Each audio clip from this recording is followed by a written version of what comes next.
प्यारे विद्यार्थियों, साथियों, आज हम बात करेंगे प्रभु सत्ता के लक्षण या विशेषताएं। क्या? प्रभु सत्ता के लक्षण या विशेषताएं। मैंने पिछले लेक्चर में आपको प्रभु सत्ता का अर्थ, परिभाषा और प्रभु सत्ता के दो पहलू, ये तीन बातें समझाई थी।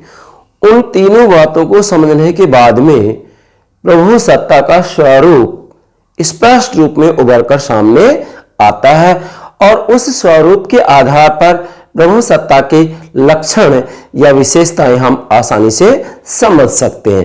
प्रभु सत्ता का क्या अर्थ है, इसके क्या परिभाषाएं दी विद्वानों ने और इसके दो पहलू हैं, वो कौन कौन से हैं, इन तीनों बातों पर मैंने पिछले लेक्चर में आपको समझा दिया है। आप हमारी प्लेलिस्ट में देख सकते हैं पॉलिटिकल थ्योरी के अंतर्गत। बाकी मैं प्रत्येक टॉपिक को, क्या बोल रहा हूं मैं, प्रत्येक टॉपिक को वास्तविक रूप में, क्रमबद्ध रूप में, व्यवस्थित रूप में अपलोड करता हूं। ऐसा नहीं है कि प्रभु सत्ता मैंने शुरू कर दिया और उसके बाद में मैं आपको प्लेटो अरस्तु पढ़ाने लग जाऊं। नहीं, जो टॉपिक मैंने लेता हूं वह टॉपिक जब तक कंप्लीट नहीं होता है तब तक हम दूसरा टॉपिक नहीं लेते हैं। तो प्राणों से प्यारे विद्यार्थियों, आज का जो हमारा लेक्चर होगा बहुत ही महत्वपूर्ण है। क्यों? क्योंकि प्रभु सत्ता के ऊपर किसी न किसी रूप में प्रत्येक प्रकार की प्रतियोगिता परीक्षा में प्रश्न अवश्य ही पूछा जाता है और इसी के साथ में स्नातक स्तर और स्नातकोत्तर स्तर के विद्यार्थियों से भी प्रश्न अवश्य ही पूछा जाता है। तो आज हम प्रभु सत्ता के लक्षण या विशेषताओं या इसके स्वरूप की चर्चा करेंगे। प्राणों से प्यारे विद्यार्थियों, सर्वप्रथम प्रतिदिन जो मैं एक लेक्चर मेरे यूट्यूब चैनल पर अपलोड करता हूं उसकी जानकारी, सूचना आपको प्राप्त हो सके, इसके लिए हमारे यूट्यूब चैनल को सब्सक्राइब अवश्य कीजिएगा।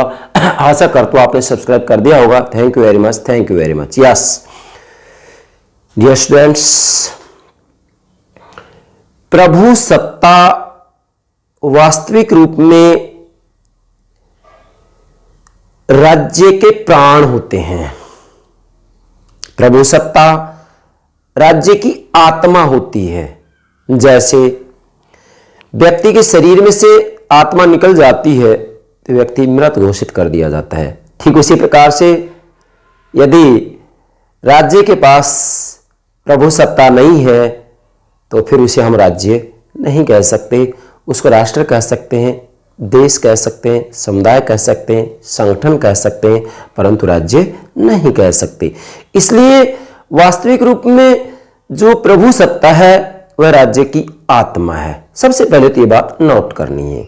उसके बाद में मेरे प्राणों से प्यारे विद्यार्थियों, क्योंकि मैं आपको राजनीति विज्ञान पढ़ा रहा हूं और राजनीति विज्ञान के अध्ययन का जो मुख्य विषय होता है वो राज्य होता है। क्या कहा है बेटा मैंने? राजनीति, आप नोट कीजिएगा, राजनीति विज्ञान के अध्ययन का जो मुख्य विषय होता है वो राज्य होता है।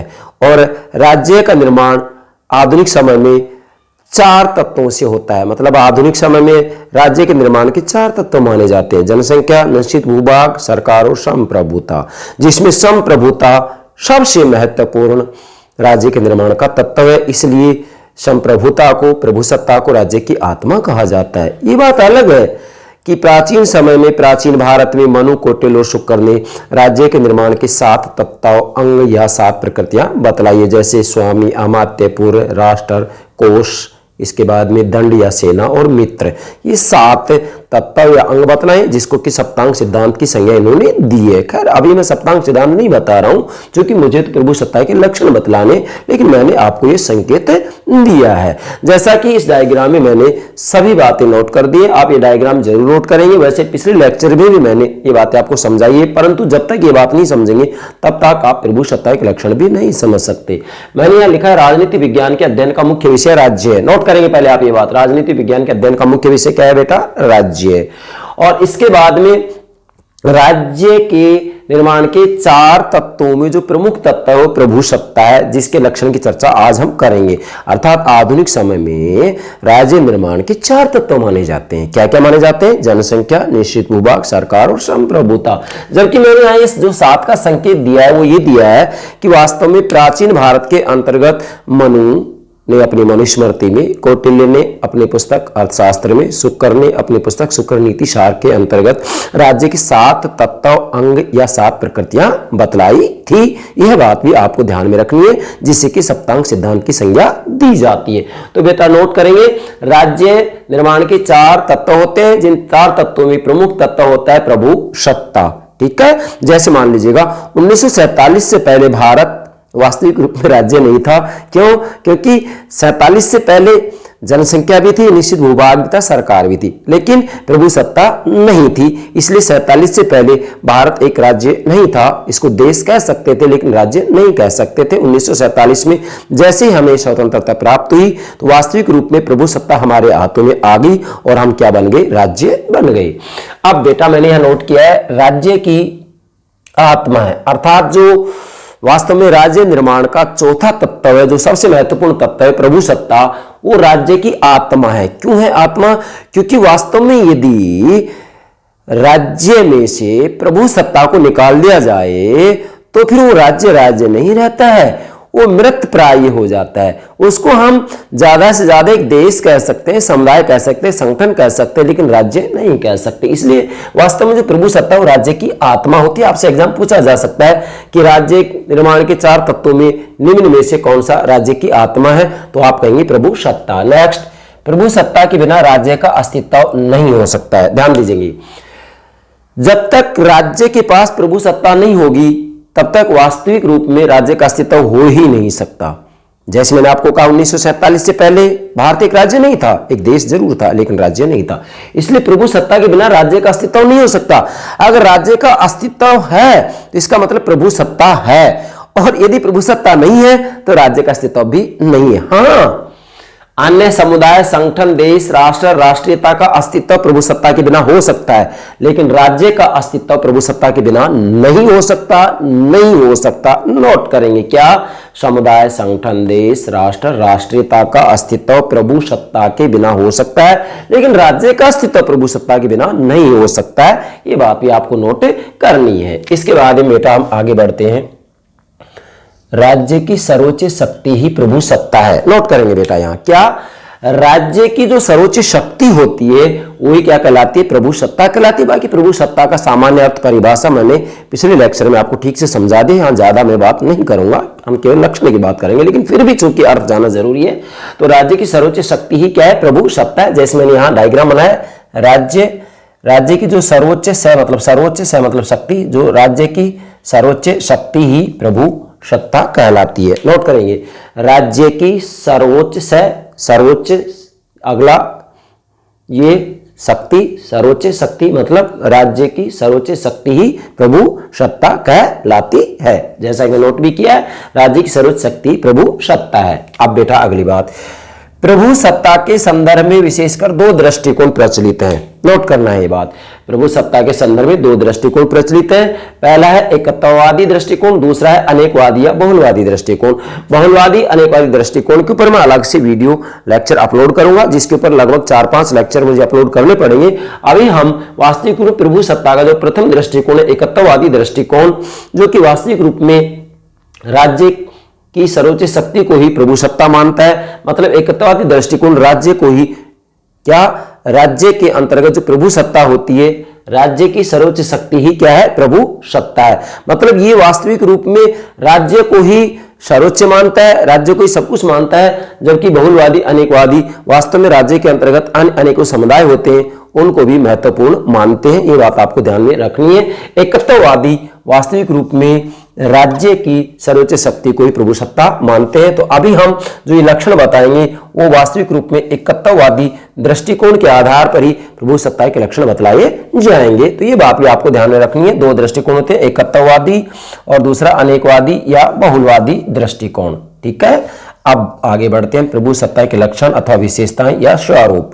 प्रभु सत्ता के लक्षण, विशेषताएं, स्वरूप। वास्तविक रूप में प्रभु सत्ता का जो मैंने अर्थ आपको बताया, जो विशेषताएं बताई है, जो प्रभु सत्ता के 2 पहलू बताए, आंतरिक और बाहरी, इन तीनों के आधार पर प्रभु सत्ता का स्वरूप स्पष्ट हो जाता है। और जब स्वरूप स्पष्ट हो जाता है तो उसके आधार पर इसके लक्षण और विशेषताएं उभरकर सामने आते हैं। जैसा कि आपके सामने मैंने यहाँ 7 विशेषताएं नोट कर दी हैं। इन 7 विशेषताओं के आधार पर आप प्रभु सत्ता के लक्षणों को आसानी से समझ सकते हैं। एक बार मैं सातों लक्षणों के नाम बोलूंगा, उसके बाद में एक को समझाऊंगा। नोट करेंगे बेटा। पहला है संपूर्णता या निरंकुशता, दूसरा है सर्वव्यापकता, तीसरा है अपवर्जितता, चौथा है स्थायित्व, पांचवा है अविभाज्य, छठा है मौलिकता और सातवां है अद्वैतता।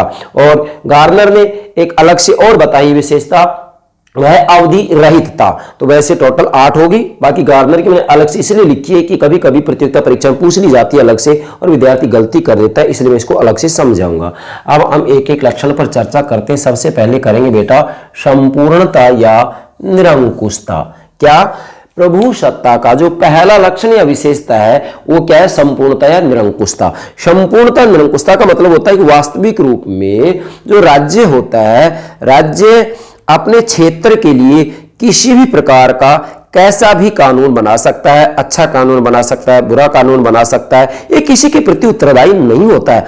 आंतरिक क्षेत्र में यह पूर्ण रूप में क्या होता है? सर्वोच्च होता है और बाहरी रूप में भी यह स्वतंत्र होता है। अगर विदेश नीति तय करने की बात आती है तो किसी भी विदेशी सत्ता के अधीन नहीं होता है। इसलिए मैंने नोट किया, राज्य किसी के प्रति उत्तरदायी नहीं होता है। राज्य किसी भी रूप में अच्छा या बुरा कानून बना सकता है, ये किसी के भी प्रति उत्तरदायी नहीं होता है। और प्रभु सत्ता से उच्च कोई दूसरी शक्ति इस संसार में नहीं है जो राज्य सत्ता को सीमित कर सके। इसका दूसरा भावार्थ क्या निकलेगा कि प्रभु सत्ता से उच्च, क्या? प्रभु सत्ता से उच्च कोई दूसरी शक्ति संसार में नहीं है जो राज्य सत्ता को सीमित कर सके। अगर राज्य सत्ता को सीमित कर दिया तो इसका मतलब जो सीमित करने वाला है फिर वो संप्रभु बन जाएगा। मतलब प्रभु सत्ता संप्रभुता का मतलब होता है कि अंतिम निर्णायक, अंतिम निर्णय लेने वाला उससे ऊपर और कोई नहीं हो सकता, वो ही अंतिम निर्णायक है बस। जैसा कि लास्की ने कहा है, एच.जे. लास्की, हेरल्ड जोसेफ लास्की ने अपनी व्याख्यांश दिए, कहा है कि राज्य की इच्छा पर किसी प्रकार का कोई कानूनी प्रतिबंध नहीं होता। बेटा नोट करेंगे, लास्की कह रहे हैं कि राज्य की इच्छा पर किसी प्रकार का कोई कानूनी प्रतिबंध नहीं होता। मतलब यहां स्पष्ट रूप में कहा जा रहा है कि राज्य की इच्छा पर किसी प्रकार का कोई कानूनी प्रतिबंध नहीं है। राज्य की इच्छा है, अच्छे कानून बनाता है, बुरा कानून बनाता है, वो उसकी इच्छा के ऊपर डिपेंड करता है। ये किसी के प्रति उत्तरदायी नहीं होता है, ये अंतिम निर्णायक होता है। जो अंतिम निर्णायक होता है वास्तविक रूप में वह ही संप्रभु होता है। ठीक है बेटा। इसके बाद फिर मैंने लिखा है राज्य में जिस शक्ति का अंतिम नियंत्रण होगा वह शक्ति प्रभु सत्ता होती है। ध्यान दीजिएगा, राज्य में जिस शक्ति का अंतिम नियंत्रण होगा वह शक्ति प्रभु सत्ता होगी। मतलब वास्तविक रूप में एक राज्य के अंतर्गत उसके क्षेत्र में जो अंतिम निर्णायक होता है, जो अंतिम नियंत्रक होता है, वास्तविक रूप में उसकी शक्ति ही प्रभु सत्ता होती है। उसको अन्य कोई आदेश देने वाला नहीं होता है, वह स्वयं ही आदेशक होता है। जैसा चाहे वैसा कानून बना सकता है। इसलिए राज्य में जिस शक्ति का अंतिम नियंत्रण होगा वह शक्ति प्रभु सत्ता होती है। इसके बाद में दूसरा वाक्यांश लिखेंगे मैरियम, ये भी एग्जाम पूछ लिया जाता है। मैरियम कह रहे हैं कि यदि प्रभु सत्ता पर कोई दूसरी शक्ति प्रतिबंध लगा सकती है तो वह स्वयं प्रभु सत्ता बन जाएगी। बेटा नोट करेंगे यहां, मैरियम कह रहे हैं कि यदि प्रभु सत्ता पर कोई दूसरी शक्ति प्रतिबंध लगा सकती है तो वह स्वयं प्रभु सत्ता बन जाएगी। मतलब प्रभु सत्ता पर वास्तविक रूप में किसी का कोई प्रतिबंध नहीं होता। और यदि प्रभु सत्ता के ऊपर कोई दूसरी शक्ति प्रतिबंध लगाती है तो इसका मतलब जो दूसरी शक्ति प्रतिबंध लगाने वाली है वो संप्रभु बन जाएगी, क्योंकि वो अंतिम निर्णायक हो गया। इसलिए यदि प्रभु सत्ता पर कोई दूसरी शक्ति प्रतिबंध लगा सकती है तो वह स्वयं प्रभु सत्ता बन जाएगी। किसने कही ये बात? मैरियम ने। एग्जाम में पूछा जा सकता है बेटा। इसके बाद मैंने अगली बात नोट की, प्रभु सत्ता की संपूर्णता के दो रूप हैं। अगर हम वास्तविक रूप में प्रभु सत्ता की संपूर्णता का अध्ययन करें, जिसके अंतर्गत ये संपूर्णता का ही लक्षण दिया जा रहा है, तो प्रभु सत्ता की संपूर्णता के दो रूप होते हैं। एक होता है सैद्धांतिक और एक होता है व्यवहारिक। सैद्धांतिक तथा व्यवहारिक। वास्तविक रूप में सैद्धांतिक प्रभु सत्ता के ऊपर किसी प्रकार का कोई प्रतिबंध नहीं होता है। जैसे मैं ब्रिटेन का उदाहरण दूं कि ब्रिटेन के अंतर्गत संसद की संप्रभुता के सिद्धांत को माना जाता है, अर्थात ब्रिटेन में संसद की संप्रभुता का सिद्धांत मौजूद है। अर्थात ब्रिटेन की संसद किसी भी विषय पर किसी प्रकार का कैसा भी कानून बना सकती है। वहां की न्यायपालिका भी संसद द्वारा बनाए गए कानूनों को अवैध, अमान्य घोषित नहीं कर सकती है। तो वो तो एक प्रकार से सैद्धांतिक प्रभु सत्ता होगी। और दूसरा व्यवहारिक। व्यवहारिक का मतलब होता है कि व्यवहारिक रूप में व्यवहार के स्तर पर जो प्रभु सत्ता होती है वह वास्तविक रूप में निरंकुश नहीं होती है, उसके ऊपर कुछ सीमाएं होती है, कुछ मर्यादाएं होती है, जिसको कि सत्ता की सीमाएं कहा जाता है। अब मैंने यहाँ लिखा है व्यवहारिक पर प्रतिबंध, मतलब व्यवहारिक प्रभु सत्ता पर कुछ प्रतिबंध होते हैं, पूर्ण रूप में निरंकुश नहीं होता है बेटा। अब व्यवहारिक प्रभु सत्ता पर कौन कौन से प्रतिबंध होते हैं, कमेंट पूछा जा सकता है।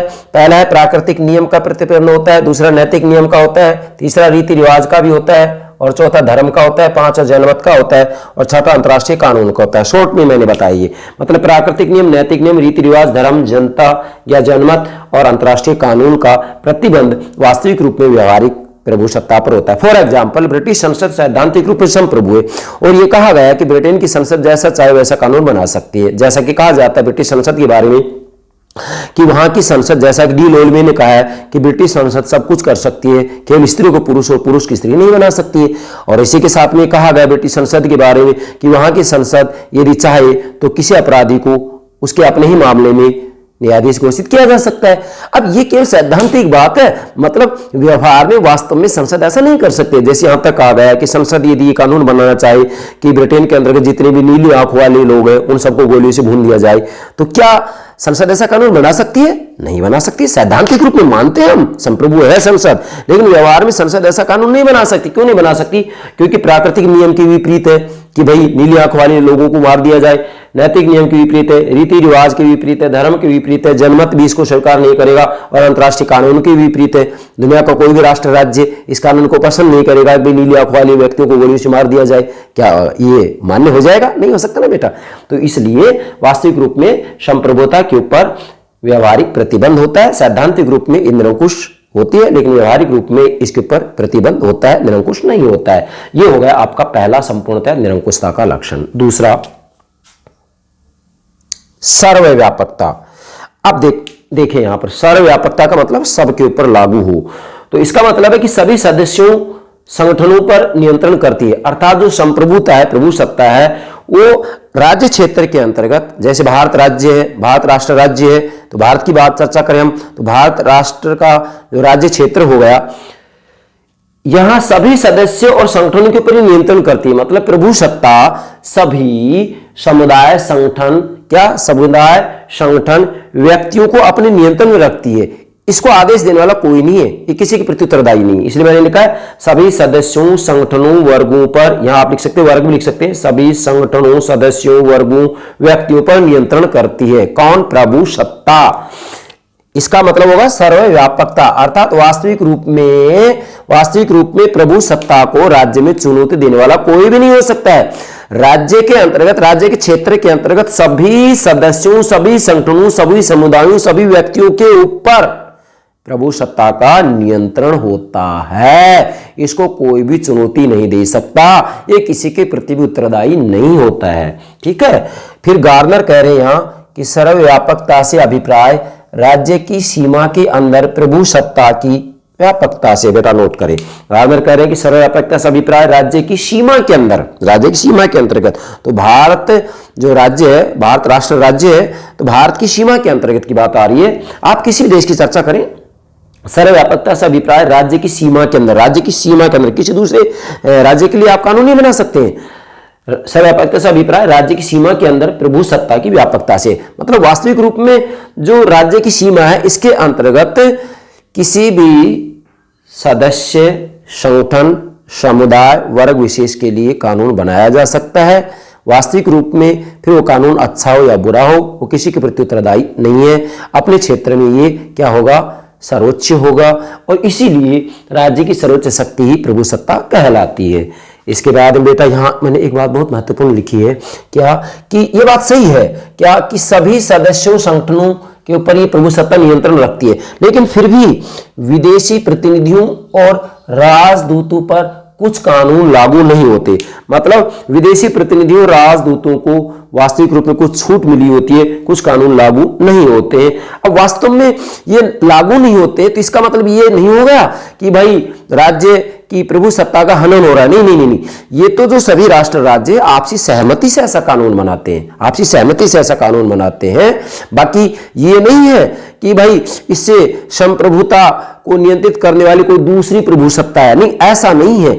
वास्तव में यहाँ विदेशी प्रतिनिधियों, राजदूतों पर कुछ कानून लागू नहीं होती थी, केवल शिष्टाचार के कारण ऐसा होता है। जैसा कि गिलक्रास्ट ने कहा भी है कि यह तो केवल अंतरराष्ट्रीय शिष्टाचार है, न कि वास्तविक छूट। मतलब ये तो केवल अंतरराष्ट्रीय शिष्टाचार, वास्तविक छूट नहीं है। जब राज्य चाहे तब जो ये विदेशी प्रतिनिधियों, राजदूतों को कुछ छूट दी जाती है, इस छूट को समाप्त भी किया जा सकता है। ये राज्य के ऊपर डिपेंड करता है, क्योंकि राज्य संप्रभु है, किसी विदेशी सत्ता के अधीन नहीं है। भाई संप्रभुता का मतलब ये होता है कि आंतरिक क्षेत्र में भी और बाहरी रूप में भी क्या होता है, सर्वोच्च होता है। अर्थात आंतरिक क्षेत्र में सर्वोच्च, प्रत्येक क्षेत्र के लिए, मतलब अपने क्षेत्र के लिए, पूरे भारत के लिए, किसी भी देश के लिए कैसा भी कानून बनाया जा सकता है। और विदेश की बात आती है तो वास्तविक रूप में अन्य सत्ता से ये स्वतंत्र होता है, किसी भी उसके अधीन नहीं होता है। तो आंतरिक रूप में ये सर्वोच्च होता है और बाहरी रूप में स्वतंत्र होता है। आंतरिक रूप में सर्वोच्च, बाहरी रूप में स्वतंत्र, यही प्रभु सत्ता का सबसे महत्वपूर्ण लक्षण है। तो ये बात आप नोट करेंगे, गिलक्रास्ट ने कही ये बात। इसके बाद में बेटा तीसरा जो लक्षण है वह है अपवर्जितता। अपवर्जितता, अब देखो इसका मतलब क्या है कि राज्य में केवल प्रभु सत्ता ही सर्वोच्च शक्ति है। नोट करेंगे, राज्य में केवल प्रभु सत्ता ही सर्वोच्च शक्ति है।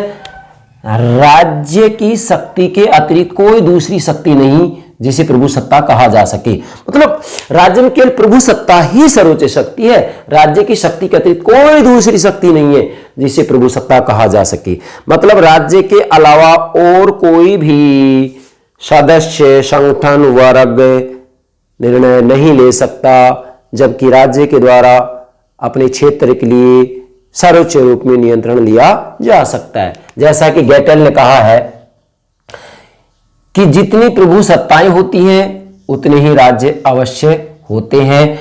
और ये जो अपवर्जितता है यह राज्य की एकता को बनाए रखने में सहायक होती है। क्यों? क्योंकि वास्तविक रूप में राज्य में केवल प्रभु सत्ता ही सर्वोच्च होती है, और जब प्रभु सत्ता ही सर्वोच्च होती है तो फिर उस राज्य क्षेत्र के अंतर्गत कितने ही समुदाय हो, संगठन हो, वर्ग हो, उन सबके ऊपर इसका नियंत्रण होता है। इसलिए यह राज्य की एकता को बनाए रखने में सहायक होती है। कौन? प्रभु सत्ता। इसलिए अपवर्जितता का मतलब ही यह होता है कि राज्य में केवल क्या, राज्य में केवल प्रभु सत्ता ही सर्वोच्च शक्ति होती है, राज्य की शक्ति के अतिरिक्त कोई दूसरी शक्ति नहीं जिसे प्रभु सत्ता कहा जा सके। मतलब राज्य में ही प्रभु सत्ता का वास होगा, इसके अलावा अन्य किसी समुदाय या संगठन को प्रभु सत्ता, संप्रभुता नहीं कहा जा सकता। यही अपवर्जितता कहलाता है। और यह जो अपवर्जितता है मतलब यह राज्य की एकता को बनाए रखने में सहायक होता है। क्यों होता है? क्योंकि वास्तव में प्रभु सत्ता ही सर्वोच्च शक्ति होती है। इसलिए जो भी समुदाय, संगठन होते हैं वो राज्य के अधीन होते हैं। चौथा है स्थायित्व। जैसा कि नाम से स्पष्ट हो रहा है, स्थायित्व अर्थात राज्य सभी समुदायों में सबसे अधिक स्थायी है। बेटा ध्यान देंगे, स्थायित्व का मतलब क्या होगा कि राज्य सभी समुदायों में सबसे अधिक स्थायी है।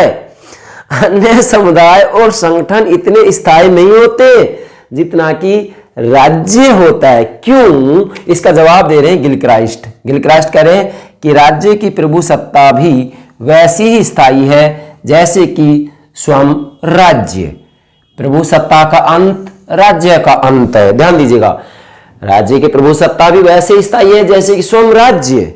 राज्य भी तो स्थायी है, और प्रभु सत्ता का अंत राज्य का अंत है। मतलब प्रभु सत्ता का अंत होने का मतलब राज्य का अंत, और राज्य है तो प्रभु सत्ता भी मौजूद है। ये बात कौन कह रहे हैं? गिलक्रास्ट कह रहे हैं। इसके बाद में अगली बात मैंने नोट किया, बहुत महत्वपूर्ण है कि सरकारें बदलती रहती हैं परंतु राज्य स्थायी रहता है। देखिएगा, अब यहाँ कुछ विद्यार्थी क्या कर लेते हैं कि जब सरकारें बदल जाती हैं, किसी एक पार्टी के स्थान पर दूसरी पार्टी की, राजनीतिक दल की सरकार आ जाती है, तो कुछ विद्यार्थी उसी को ये मानते हैं कि प्रभु सत्ता में बदलाव आएगा। नहीं, ऐसा नहीं है। वास्तविक रूप में यहाँ क्या है कि सरकारें तो बदलती रहती हैं परंतु राज्य स्थायी रहता है।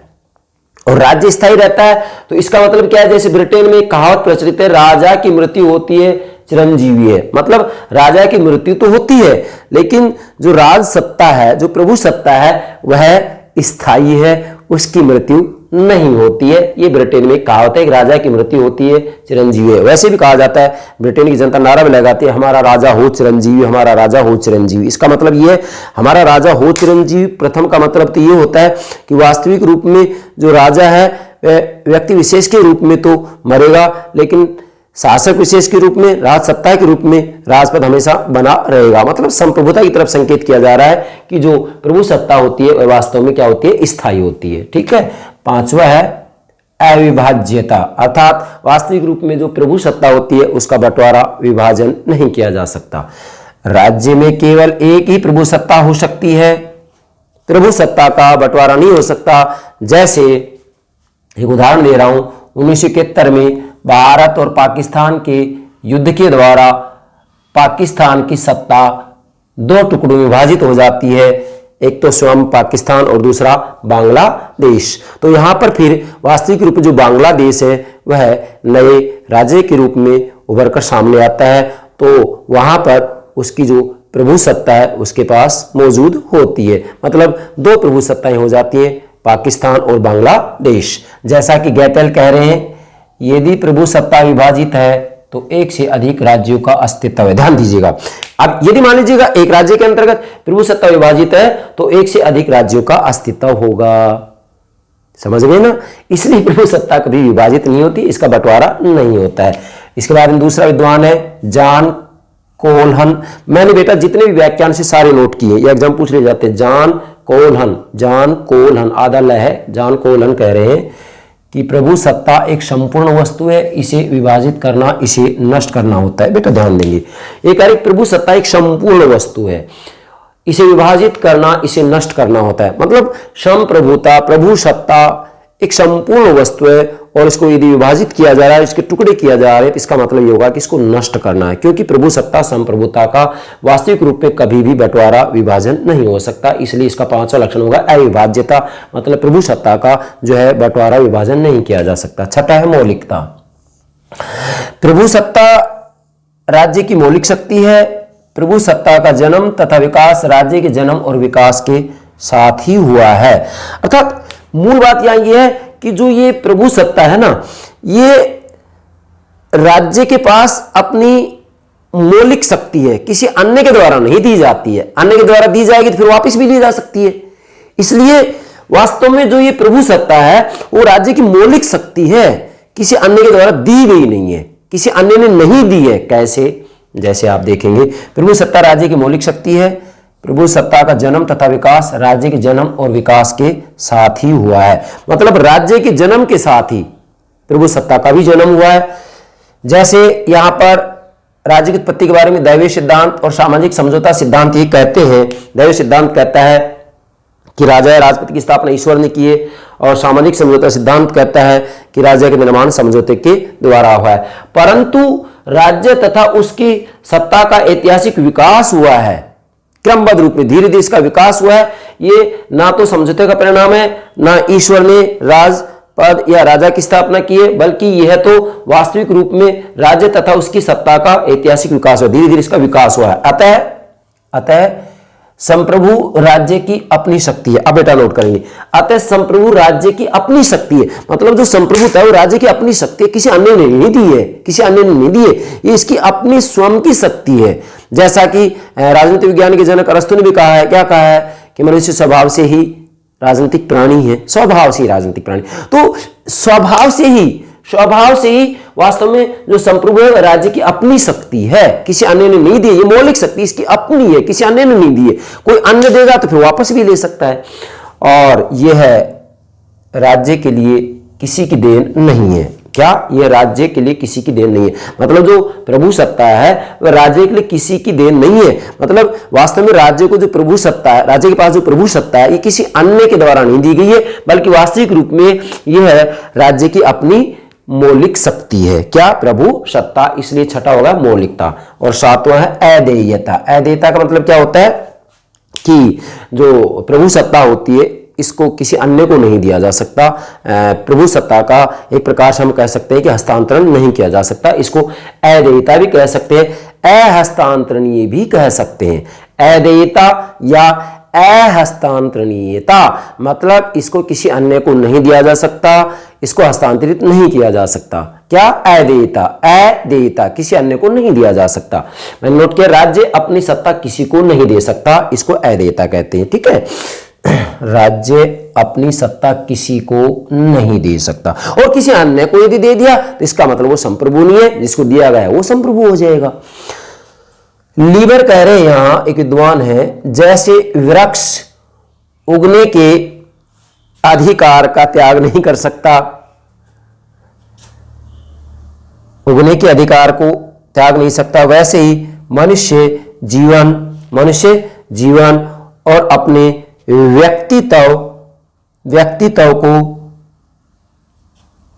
उसी प्रकार प्रभु सत्ता को राज्य से पृथक नहीं किया जा सकता। अब मैं समझाऊंगा इसको। देखो, मैंने शॉर्ट में लिखा है, बड़ी लंबी व्याख्यान से ये, तो पूरा अगर मैं लिखूं तो ये इसके आधे वर्ड के अंतर्गत ये नहीं आ पाएगा, इसलिए मैंने इसको संक्षिप्त में लिखा पर समझाऊंगा। लीबर कह रहे हैं कि जैसे वृक्ष उगने के अधिकार का त्याग नहीं कर सकता। अब वृक्ष जो होता है उगने के अधिकार का त्याग कर देगा कि भाई मुझे उगने के अधिकार का मैं त्याग कर रहा हूं, तो वृक्ष उगेगा कैसे? नहीं उग सकता। तो जैसे वृक्ष उगने के अधिकार को नहीं छोड़ सकता, या वृक्ष से उगने के अधिकार को पृथक नहीं किया जा सकता, उगने के अधिकार को पृथक नहीं किया जा सकता, वैसे ही मनुष्य से उसके जीवन और व्यक्तित्व के अधिकार को पृथक नहीं किया जा सकता, क्योंकि अगर उसका जीवन ही छीन लिया तो व्यक्ति मृत प्राय हो जाएगा, मृतक हो जाएगा। उसी प्रकार प्रभु सत्ता को राज्य से पृथक नहीं किया जा सकता, मतलब प्रभु सत्ता को भी राज्य से अलग नहीं किया जा सकता।